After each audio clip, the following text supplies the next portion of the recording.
Sport de combat dans le Inside de ce soir avec Fabrice Niédré, double champion du monde de kickboxing. De passage à Abidjan, il a accueilli NCI Sport lors de sa séance d'entraînement. Armel Yao, Hervé Kiessé et Yves Borisvet nous dévoilent les secrets de sa réussite.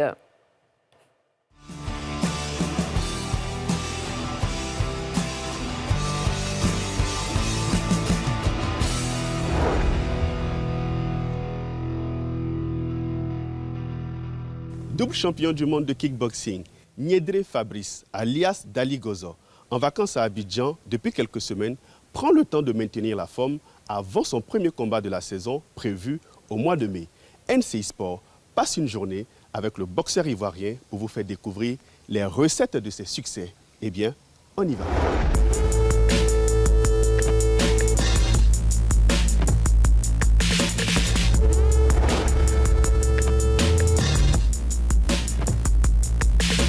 Bonjour NCI Sport, c'est un honneur pour moi de vous recevoir. Salut Fabrice. Salut. Comment ça va? Ça va, merci. Alors j'ai commencé dans ce sport à l'âge de 26 ans, très tard. J'en avais marre du football, donc j'avais envie d'un sport qui ait plus de contact et individuel surtout. Moi, mon père, il m'a toujours encouragé, mais ma mère, elle n'était pas trop... Mais après, elle a vu que bon, ça allait, et donc elle a accepté, quoi. Ces deux ceintures-là, la première fois, on a organisé à Persan dans ma ville, et j'avais boxé un Polonais. Bon, le combat, il a duré 10 secondes. Voilà, et c'était 2-3 coups j'ai mis, et puis le gars était KO. Alors, on va pas trop parler, on va aller s'entraîner aussi. Ce que beaucoup de gens ne savent pas, moi je suis agent de sécurité, donc je fais ce que je peux pour m'entraîner. Mais bon, on se bat, et Dieu nous donne la force.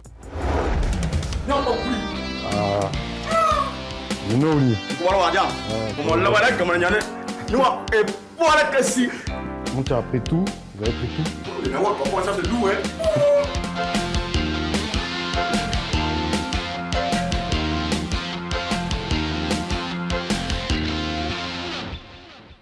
Marcel, comment tu vas? Ça va très bien. Voilà, ça c'est un grand homme. Marcel Aipo, président de l'ISCA Côte d'Ivoire. Allez-y, je vais vous présenter les autres boxeurs. C'est comment mon gars? Elle est vieille. Tano Jérémy, champion d'Afrique de Muay Thai et champion de Côte d'Ivoire de kickboxing. Lassana Coton, Las Koulibaly, champion de Côte d'Ivoire de kickboxing et de Muay Thai. Olivier Conan, Dikonan Bouddha, champion d'Afrique de Muay Thai et champion de Côte d'Ivoire de kickboxing. Là, je suis en train d'apprêter mon matériel, mes gants. Il y a mon protège-dents aussi, ça c'est en cas de sparring que je l'utilise. La corde à sauter aussi. Mes sous-gants pour protéger mes poignets. Mon poignet et mes phalanges, voilà. Plus les bandes au-dessus, qu'on met au-dessus. Et ça c'est pour l'échauffement. Voilà. Après ensuite il y a les sacs et il y a les paos, voilà, qui sont là-bas. 5 secondes les gars. 3, 2, 1. Le prochain mouvement va donner ceci les gars, on va combiner. Point-pied, on a fait la dernière fois. L'histoire de Dali Gozo, elle est simple. Dali, c'était le prénom de mon grand-père, qui était chef de village à Boudognois. Donc Gozo c'est gagnois. Puis en même temps, il y a le go dedans, l'arbre. Donc c'est tout un symbole en fait. Niédré Fabrice, je l'ai connu sur les réseaux sociaux, par des publications qu'il a faites.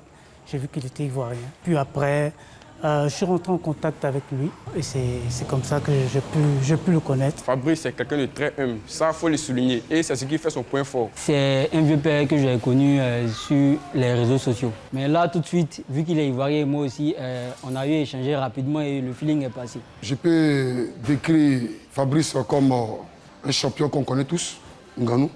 Ils ont la même capacité, la même force, la même manière de frapper. Il a la force d'un taureau. Un taureau. Et sûrement que Fabrice doit encore améliorer un peu le physique qu'il a déjà, juste ajuster un peu, pour juste être à l'équivalent d'Ngannou. Un grand bosseur. C'est quelqu'un qui n'est pas trop dans les trucs de fête. Tu vas pas voir Fabrice en boîte de nuit, non. Travail, quand il finit le travail, il est en salle. Il a un niveau vraiment très élevé. Il est en activité, il est puissant. toujours. Corps à corps. Ne laisse pas. Allez. Super. Alors le kickboxing, je dirais, c'est un sport de percussion où il y a les poings, les pieds et les genoux. Contrairement au Muay Thai, il y a les coudes en plus et les saisies. Et le MMA, ce qui est en plus, c'est que ça va au sol. Donc il y a les frappes au sol. Méchant. Ok. Pour être pro, je dirais qu'il faut au moins 3-4 ans de combat confirmés pour accéder au niveau professionnel. Parce que c'est très difficile quand même.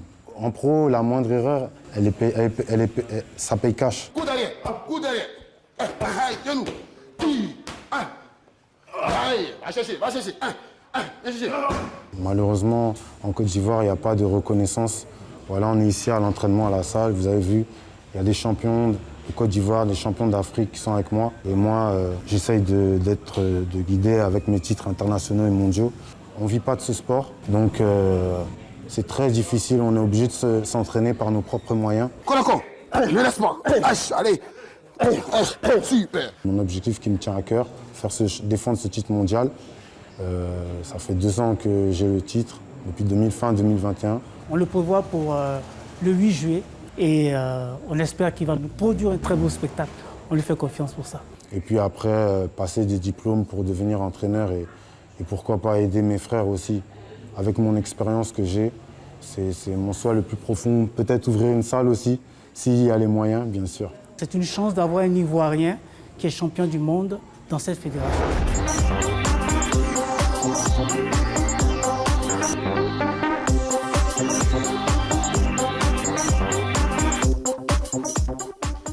La puissance, la discipline et l'humilité, telles sont les qualités de Fabrice Niédré.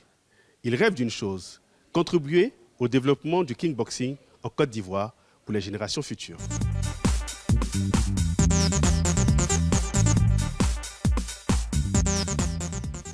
Et l'actualité, c'est évidemment la liste du sélectionneur Gasset, puisqu'en milieu de semaine dernière, le sélectionneur national Jean-Louis Gasset a dévoilé la liste des joueurs convoqués pour la double confrontation Côte d'Ivoire-Comores. Nous avons donné la parole à 2 de nos consultants, Patrick Guité et Nasser Eddy, pour décrypter cette liste. On a une nette idée des footballeurs internationaux ivoiriens qui affronteront les Comores le 24 mars à Bouaké et le 28 à Moroni.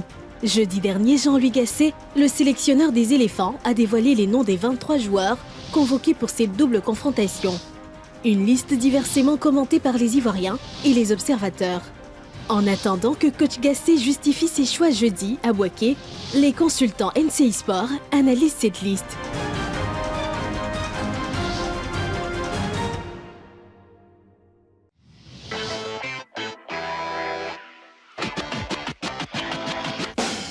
Dans les buts, 2 habitués et 1 nouveau.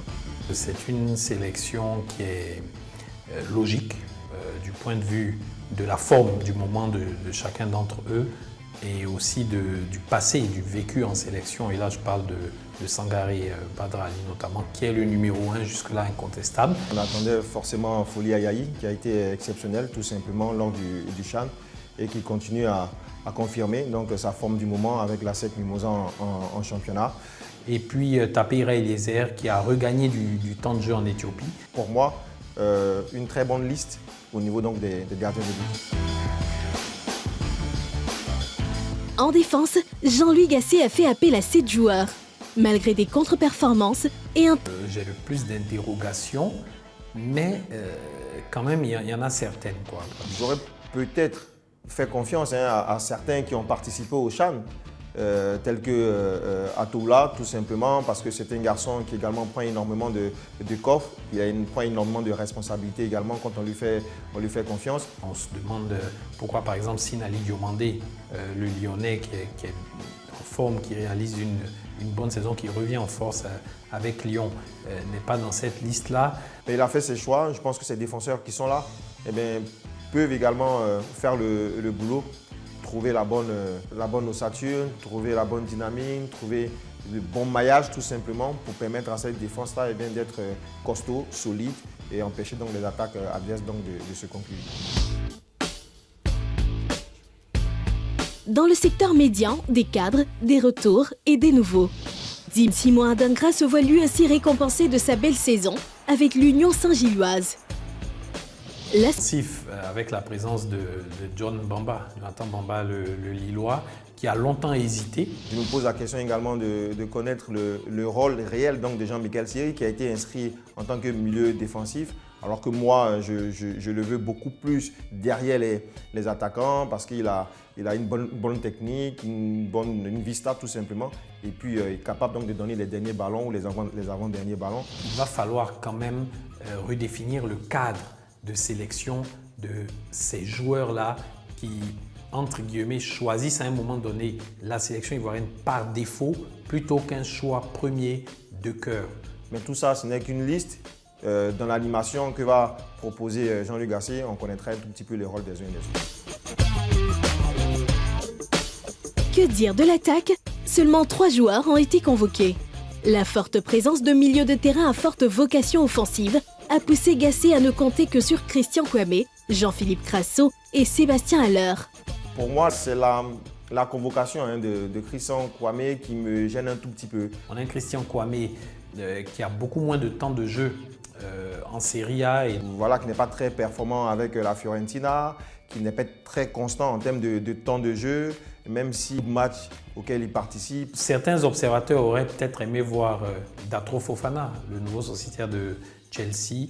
Malheureusement, il est encore en train de trouver ses marques, il n'a pas beaucoup de temps de jeu. Des attaquants purs, on va le dire, des buteurs, on n'en a que 3, c'est pour vous dire qu'on n'en a pas beaucoup. Ce sont ces 23 joueurs qui affronteront les Comores pour les 3e et 4e journées de la CAN 2023, prévues en janvier-février 2024. La Côte d'Ivoire étant qualifiée d'office en tant que pays organisateur, il s'agira pour les joueurs de séduire le staff technique et gagner leur place dans le groupe. La balle est donc dans leur camp. Excellente soirée à tous, à demain, bye bye.